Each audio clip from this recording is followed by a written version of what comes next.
The expedition team had been climbing for 3 days when Diana first noticed the anomaly. She wiped the condensation from her scanner's display and frowned at the readings. The geological survey showed something that shouldn't exist. A perfectly smooth metallic surface buried beneath tons of ancient granite. "Adnan, you need to see this," she called out, her breath forming white clouds in the thin mountain air. Adnan secured his climbing gear and made his way across the rocky ledge to where Diana knelt beside her equipment. As the team's xenoarchaeologist, he'd learned to trust Diana's instincts. Her background in quantum geology had saved their lives more than once during their exploration of worlds beyond Earth. "What are we looking at?" he asked, studying the scanner's holographic display. "Something that predates this mountain range by at least 50 million years, Diana replied. "The metal composition doesn't match anything in our databases.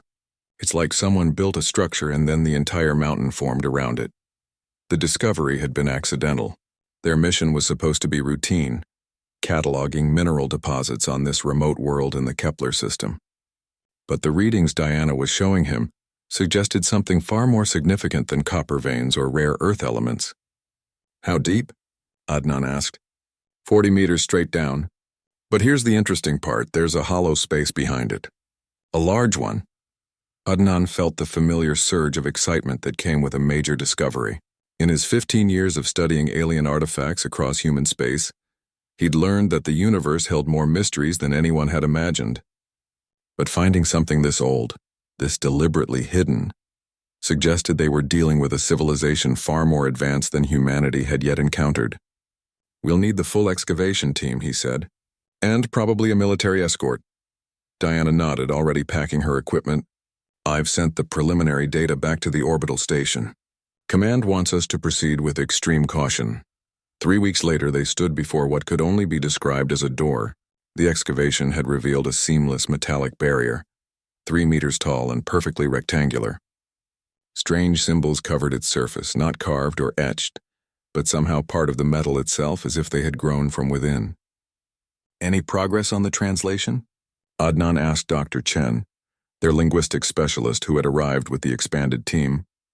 "The symbols don't match any known alien languages," Chen replied, his frustration evident. "But there's definitely a pattern. It's almost like they're not meant to be read, but felt somehow." Diana approached the door with her latest scanning equipment. "I'm detecting some kind of energy field. Very faint, but it's definitely artificial. It's almost like the door is waiting for something." "Waiting for what?" Adnan asked.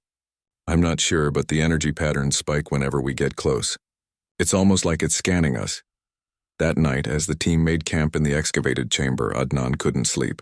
He found himself drawn to the door, studying its alien script by the light of his portable workstation. Something about the symbols seemed familiar, though he couldn't place why. Diana joined him, carrying 2 cups of coffee from the camp's thermal unit. "Can't sleep either." "There's something about this door," Adnan said, accepting the warm cup gratefully. "It feels intentional, like it was meant to be found but only at the right time." "By humans specifically?" Diana asked. "Maybe. Think about it.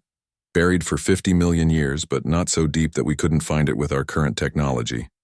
Hidden in a mountain that forms a perfect natural landmark visible from orbit. It's almost like someone left us a message."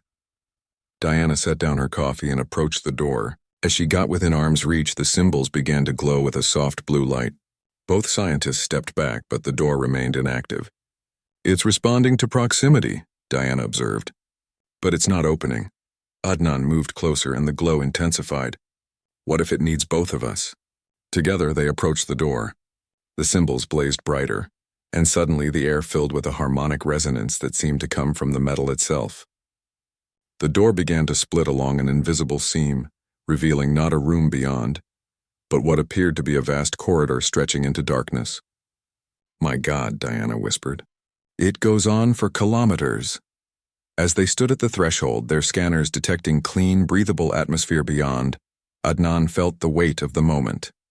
Humanity had spent centuries reaching for the stars, searching for proof that they weren't alone in the universe. They had found ruins, artifacts, even evidence of vanished civilizations. But this was different. This wasn't built for them, he realized aloud. It was built for us. For humanity. "How can you be sure?" Diana asked. Adnan pointed to the symbols which now pulsed in a rhythm that matched their heartbeats. Because whoever built this understood something about us that we're only just beginning to understand ourselves. They knew we'd keep exploring, keep pushing forward no matter how far we had to go or how long it took. They knew we'd find a way to reach the stars, Diana added, understanding dawning in her eyes. The door stood open before them, an invitation from the deep past to the descendants of Earth who had proven themselves worthy by refusing to stay home. Whatever lay beyond in that endless corridor, it had been waiting 50 million years for two humans to find it together. Adnan activated his comm unit. Base camp, this is the excavation team. We're going to need more equipment. A lot more equipment. As they prepared to take humanity's next great step forward, neither Adnan nor Diana noticed that the mountain itself had begun to hum with the same harmonic frequency as the door, as if the entire peak was waking up after eons of patient sleep.